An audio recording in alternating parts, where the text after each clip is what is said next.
হিন্দু সম্প্রদায়ের ভাই বোনদের শারদীয় দুর্গাপূজার শুভেচ্ছা জানাচ্ছি।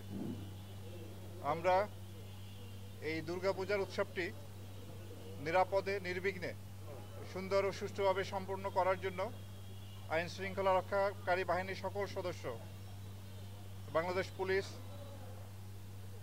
আর্ম ফোর্সেস ডিভিশনের লোকজন, র্যাব, বিজিবি, আনসার, কোস্টগার্ড সহ সকল বাহিনী আমরা মাঠে আছি। এবারের এই উৎসবটি যাতে নিরাপদে, সুন্দরভাবে, সুষ্ঠুভাবে সম্পন্ন হয়, এই জন্য আমরা সবাই একত্রে একযোগে কাজ করে যাচ্ছি। আমরা আশাবাদী এই উৎসবটি আমরা সুন্দরভাবে সম্পন্ন করতে পারব। আমরা আমাদের বাংলাদেশের জনগণ, আমরা সাম্প্রদায়িকতার ঊর্ধ্বে উঠে সব ধর্ম, বর্ণ নির্বিশেষে এই উৎসবগুলি আমরা পালন করে থাকি। আমার ছোটবেলায় আমরা দেখেছি যে দুর্গাপূজার সময় দেশব্যাপী একটা উৎসবের আবহ তৈরি হতো।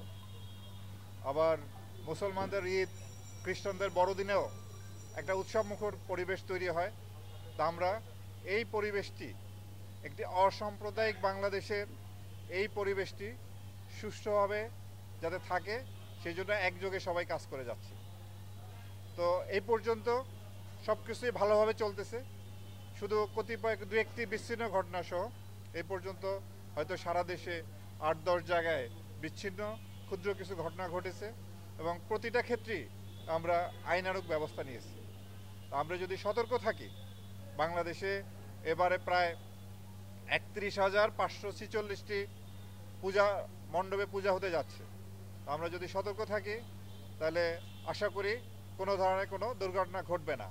তো আমি পূজা উদযাপন কমিটির যারা সম্মানিত সদস্যবৃন্দ আছেন, এই মণ্ডপ সহ সকল মণ্ডপে যারা আছেন, তাদেরকে আমরা অনুরোধ করব, আপনারা এই এখন তো আপনার দেবদেবীর যে তৈরি করার কাজটি চলতেছে এবং ২৮ তারিখ থেকে আনুষ্ঠানিকভাবে পূজা শুরু হবে। তো এই পর্যন্ত আমাদের ২৪ তারিখে আইনশৃঙ্খলা রক্ষাকারী বাহিনী বিভিন্ন মণ্ডপে তারা অবস্থান মোতায়েন হবেন। তারা ২৪ তারিখ থেকে, তো আজকে ২৩ তারিখ। তো এই আইনশৃঙ্খলা রক্ষাকারী বাহিনীর সহায়তার জন্য পূজা উদযাপন কমিটিতে যারা আছেন, আপনারা প্রতি মণ্ডপ ভিত্তিক একটি ভলান্টিয়ার দ্বারা নিরাপত্তা নিশ্চিত করবেন, যাতে ২৪ ঘন্টা যত পাহারা থাকে।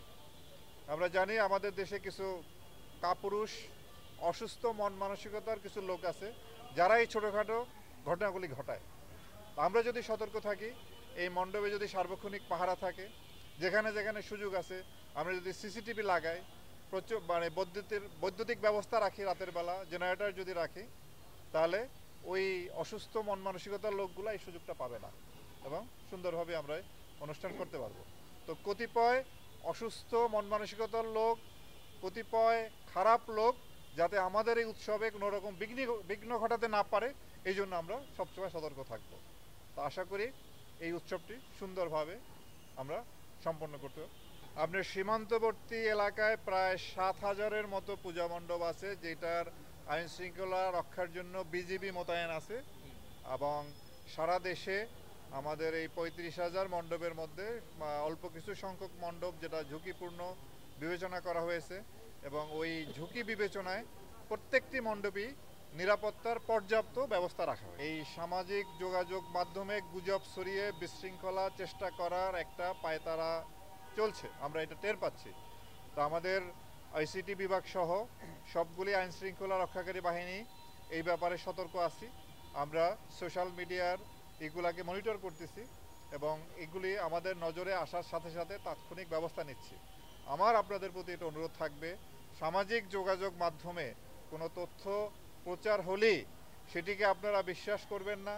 আপনারা যদি এই ধরনের একটা কিছু জানতে পারেন, আইন শৃঙ্খলা রক্ষাকারী বাহিনীকে অবহিত করবেন, তারা তাৎক্ষণিকভাবে এটা ভেরিফাই করে যেই পোস্টটি করেছে সেটি যদি সত্য হয়, তবে যাদের বিরুদ্ধে অভিযোগ তাদের বিরুদ্ধে আইনানুগ ব্যবস্থা নেওয়া হবে এবং কেউ যদি উদ্দেশ্যমূলকভাবে একটা বিশৃঙ্খলা তৈরির জন্য যদি কেউ এই ধরনের সামাজিক মাধ্যমে যদি ব্যবহার করে, তাহলে তার বিরুদ্ধে ব্যবস্থা নেওয়া হবে। কোনো ঘটনা যদি ঘটে সামাজিক মাধ্যমে যদি আসে, সেই ঘটনা যারা ঘটালো যদি প্রকৃতপক্ষে সেই ঘটনা ঘটে, যারা ঘটিয়েছে তাদের বিরুদ্ধে আমরা আইনানুগ ব্যবস্থা নিব। আর যদি এটি মিথ্যি গুজব হয়